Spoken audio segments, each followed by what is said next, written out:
거기 내외부로 나가지 않아. 그 대기.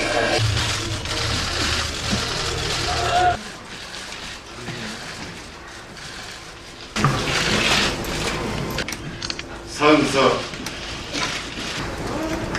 친구예요? 잠깐만요.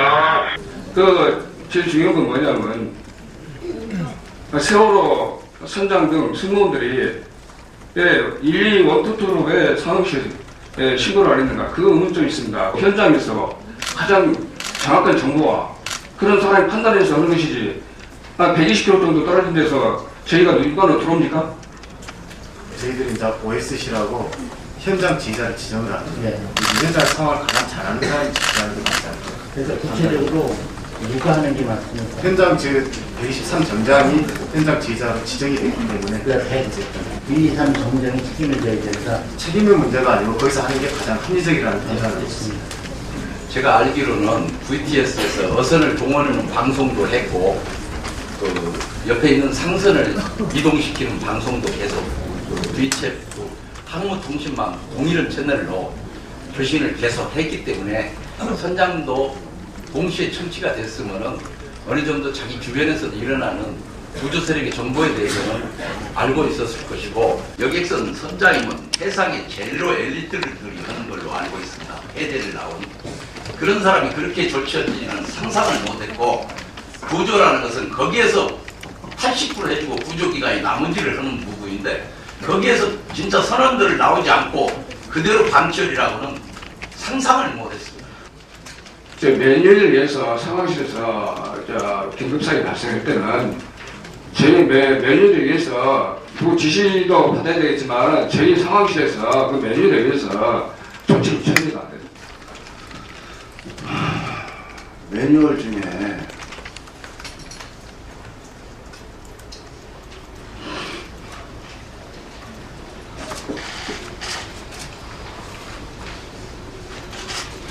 가장 먼저 도착한 게 제 123정이었습니다.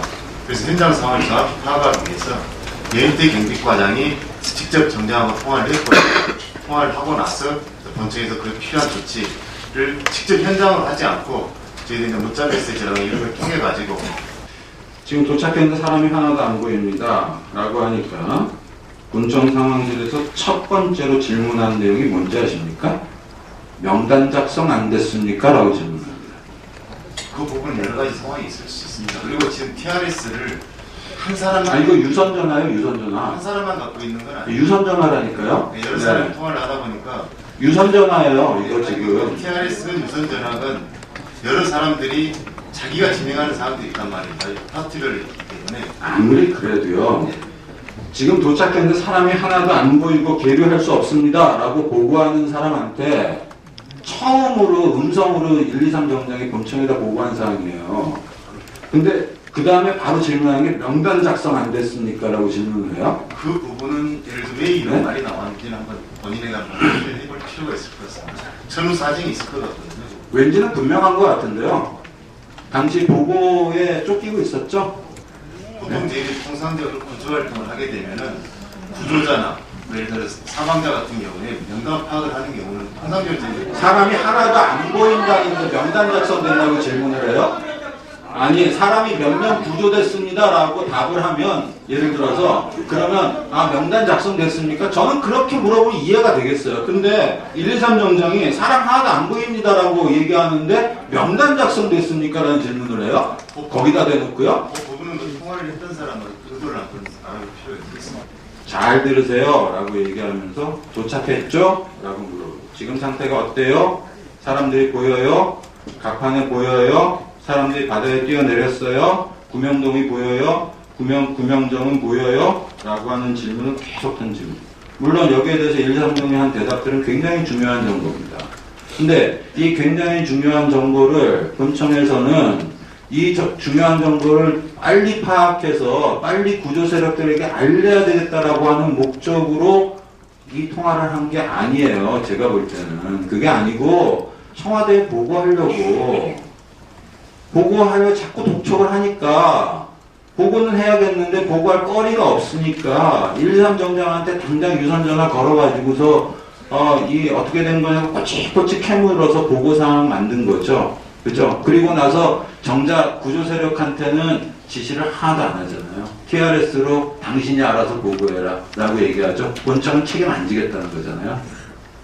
그러니까 본청은 책임 안 지고 빨리 윗선에다 보고할 거리만 나한테 다오. 지금 그 태도 아닙니까? 본청의 태도가요? 그러니까 현장 상황 파악을 하고 지시를 하지 않습니까?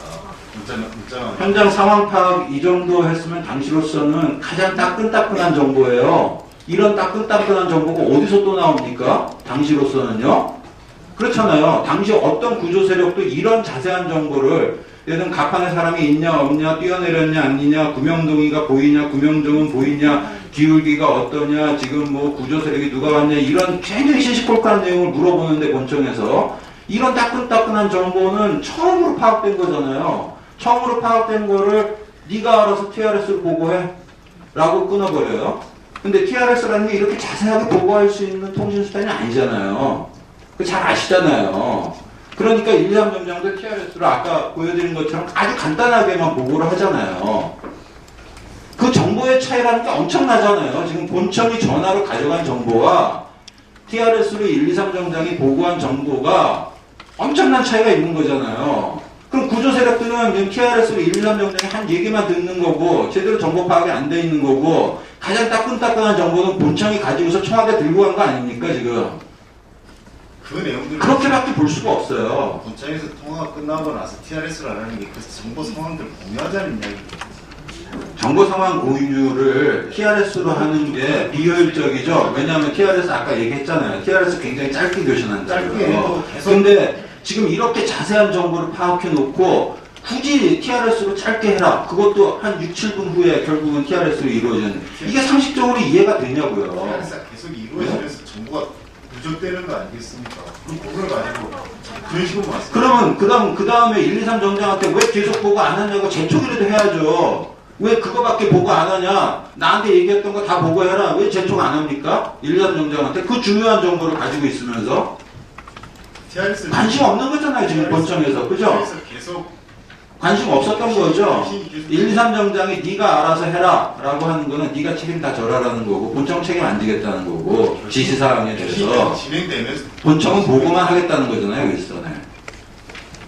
이 의원님, 여기에 대해서 어떻게 생각하십니까? 마무리 좀 해주시죠. 네, 여기에 대해서 의견을 한번 얘기해 주세요.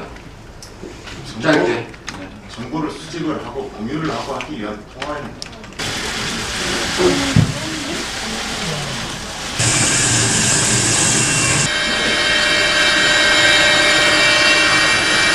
저희들은 도착하자마자 사람들이 나오기 때문에 다 나올 걸 생각하고 그 미처 그 헤더 방송이라는 것을 색깔을 모아가지고 공연 부정을 그때 당시는 배가 한 50도 기울 상태에서 계속 조기에 밀려오고 그때 굉장히 당황해가지고 그때까지 색깔을 모아놓은 것입니다. 그 공유한 사람들 중에 선장이나 선원이 있는지 확인해야 했는데 선원 여부를 그때 확인했습니까? 그때 조타실 구조할 때 기울기가 70도 이상이 됐을 겁니다. 알고 1, 2, 3등으로 이제 그 구조에 와가지고 구조해온 사람들이 그 중에서 선장이나 선원이 있는지 그걸 확인했다는 겁니다. 앞에 당연히 못했습니다. 이거 시켰다고! 헷갈립니까? 어기라고 말 좀 해줘요! 뭐 작성 기록 있는 거 그대로 있고 뭐 하시는 겁니까 지금? 아니 가족들 열분이나 다 죽을 지경입니다! 청장들은 드물죠. 경위나 해경들 뭐 이런 사람들은 강주 법원에 몇 번 갔었기 때문에 많이 알고 지금 그 얼굴들이 우리가 봤을 때는 참 안도의 한숨을 쉬고 사는 것 같은데 우리가 못 밝혀내도 조금 늦게 걸리더라도 진실은 감출 수 없다는 거. 119 들어갑니다. 카메라 내려주세요. 119 들어갑니다. 카메라 내려주세요. 잠깐만요. 확인입니다. 이거